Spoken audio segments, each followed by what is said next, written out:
Right. Hi. Hello. How you doing? So yeah, so just a bit of an introduction then. So we're going to go through some of the strategy that we use at Siemens. Katie, if you just want to introduce yourself. Yes, so I'm Katie Patterson. I'm the Head of Strategy and Transformation for the rail infrastructure part of Siemens Mobility. So thank you. So yeah, so you've got a presentation to Yeah, so I mean, I to can show. just talk you through, Josh, Yeah. how we kind of form. So we updated the RI strategy last year. So I can kind of talk you through how we got to that point and what the new strategy looks like. And then you can ask me some questions around it. Is that okay? Yeah, thank you. Okay, so let me just share my screen. Make sure I've got the right stuff here. Can you see this? Yeah. Just move this wee Teams thing. So this was our old strategy. I don't know if you remember seeing this around the company before, but this had been in the company before I joined, and we had a look at it back in I think 2023, and we thought it's far too complicated. There's too many words on a page here. You've got a vision and a mission statement, and then you've got 5 pillars, and you've got a whole load of bullet points. And actually, the feedback we were getting from people in the organisation, that was no one could tell you anything that was on this. They couldn't remember it. It meant nothing to people. So, working with the exec team, we decided we're going to kind of scrap this and come up with something new that was a bit more relatable to people. So, also at that time, so coming into 2024, our kind of business landscape was a wee bit different. So we use this kind of military terminology called VUCA, so volatile, uncertain, complex, and ambiguous. So we were going through a lot of different challenges within the company. You know, we know the economy is a bit precarious. There's a lot of high inflation. There was political uncertainty. I think we've now got a new government in place. We also know there's wars going on with Ukraine and material shortages. And we know in the rail industry, we're still getting impacted a lot from COVID. So uncertain passenger volumes and revenues. And then that's driving the customer to maybe not spend the money that they used to be spending. We've also moved into a new control period within rail infrastructure. So we're into control period 7, and we're definitely not seeing the funding that we thought we would yet as part of that. And that's also making some of the projects kind of move to the right a wee bit. So it's not the best environment. We're also getting told by our customers, you know, we continuously need to demonstrate better value for money. We get told we're expensive. You know, we get told sometimes we're a bit arrogant. And so we need to take that feedback on board. And then we know we're in a climate where, you know, technology is changing at a rapid rate. So you get things like AI and machine learning, and it seems like every single week something new is coming in and it's something faster and quicker. And we just need to make sure that we're on top of that as a business. So this kind of comes into some of our priorities. So it's all about maintaining that strong market position with proven technology. So I think certainly within the signalling part of our business, we've got something like 85% market share. In mobile comms, we've got like 99% market share, and huge market share in other parts of our portfolios as well. And it's about how do you maintain that position in a market that's changing, you know, and when you are the market leader, it's nice to be kind of, hopefully you're going to get that revenue, but you're always going to have people kind of snapping at your heels and they're wanting to take that position. So we just need to be on top of that. And these are some of the things that we need to do. So we need to focus on sales and revenue, make sure we're fit for the future, delivering our fee and profitability commitments, whilst also kind of maintaining that value for money that we want, that the client wants. We need to have a robust technology strategy, invest in the factory, retrain and grow people, and then make sure always that we're doing safe, reliable, and high quality deliveries, because that's why the customer comes to us. You know, we are reliable, we do things safely, and you can't take the eye off that for a minute. You know, as soon as something bad happens, you know, that's going to scrap your revenue, your sales going forward. So we decided new strategy, course for long-term value creations. We needed to be a bit clearer on business objectives to the rest of the business. We wanted also to make sure we got that buy-in across the company, so it wasn't just an exec strategy, it also had to make sure that our portfolios and our regions and our functions were all bought into it as well. And it's also, we wanted to give people in the company that kind of share purpose and make it simple as well. So we know we're in a bit of a complex environment, but we had to make it relatable for people. So that's the kind of the setting the scene. What already existed within Siemens globally was this kind of strategic pillars. So you'll see it in Germany, they all use the same kind of same language. So customer impact, technology with purpose, sustainability, growth mindset, and empower people. So we kind of thought this is a great place to start. Let's not start from scratch. Let's start with something that we already know, some terminology. So that was good. This was the kind of starting point.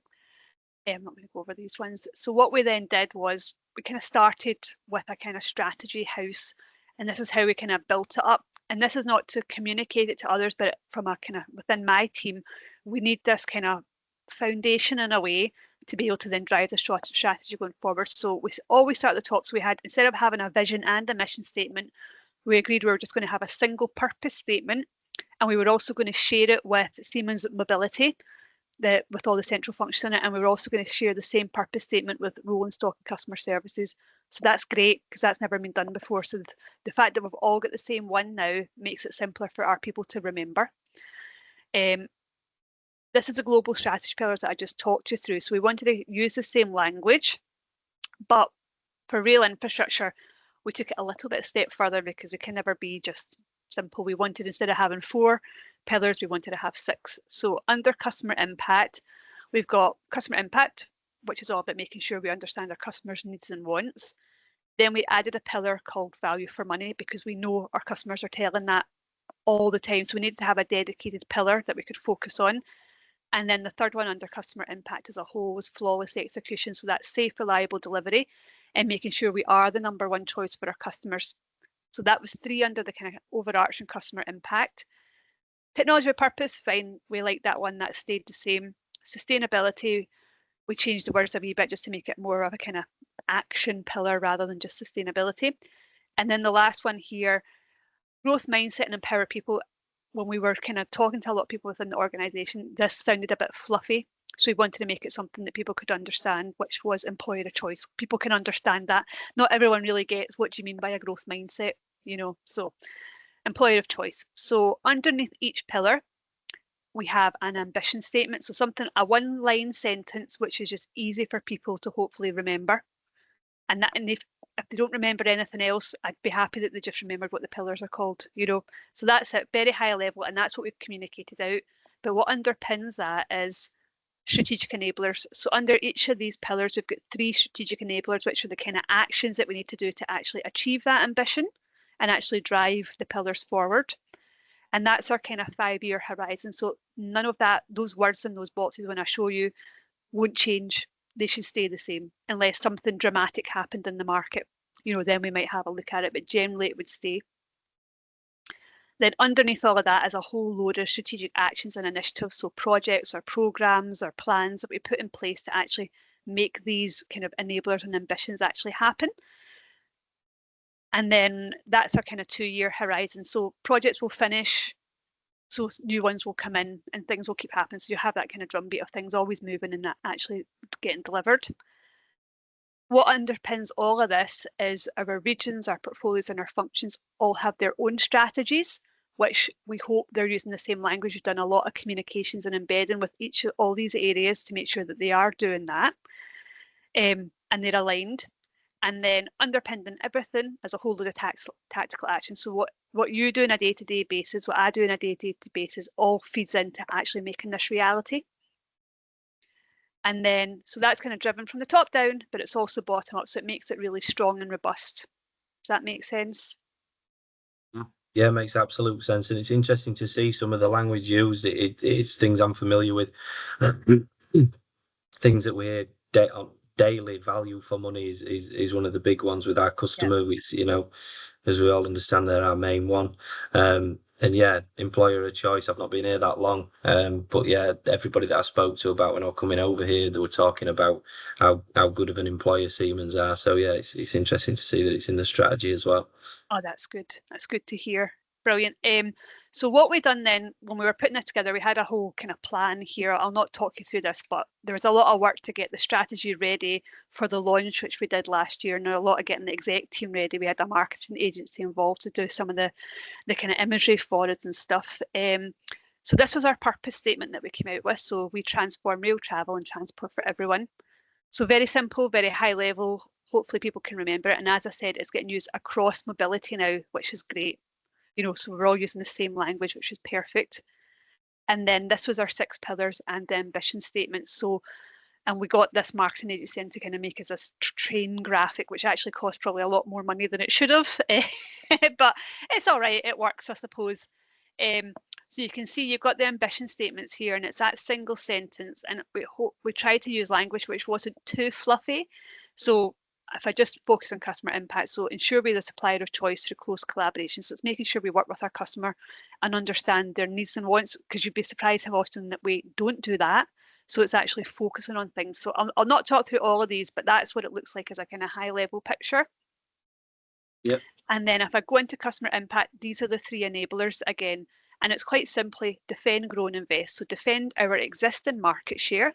And that's about maximising opportunities with our existing customers. So, Network Rail, for instance, getting in there, making sure we're getting the most out of every project that we land. The second one is all about growing through expanding our technology and customer markets. So again, what else could we do for someone like Network Rail that we're not already doing? Could we maybe, if it's a signalling project, could we speak to them about maybe doing something with CIS or electrification? So it's actually not being so siloed in our mentality and kind of trying to grow opportunities. And then the third one is about investing in new opportunities to grow the future order book. And that's things like we might not even be thinking about, like Ireland, for example. So we don't currently have any work in Ireland, but we're bidding for that at the moment. And when we win it, because I'm sure we will, that would be an invest opportunity, because it's a new customer and it's a new market, and it makes us stronger for the future. That makes sense?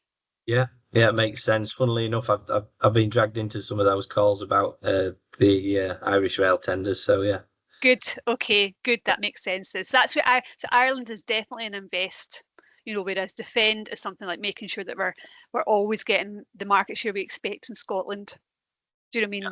And then grow is, expand that to include maybe other portfolios in our offer. And then I'll not go through this in too much detail, but again, customer impact. So I'll just talk you through the ambition statement, which is this. We've got the enablers, but what sits beneath that and what my team look at are these kind of strategic actions that then support it. So we need to collaborate more with rolling stock customer services and do this track and train. We need to be doing more engagement with governments and industry. And then what sits underneath all this is there are strategic initiatives or projects that go on. So we've got a sales strategy. So the sales team own customer impact, and they've got a sales strategy to make these things happen. We've got a One Siemens programme, which is that working with rolling stock and customer services, and it's called Stronger Together. And it's about workshops and actually putting that business case together about how could we commercially actually offer to a customer when you get different business units and different ways of doing finances. So there's different projects going on that underpin all of this, and then how would I measure that? So I could measure it against how much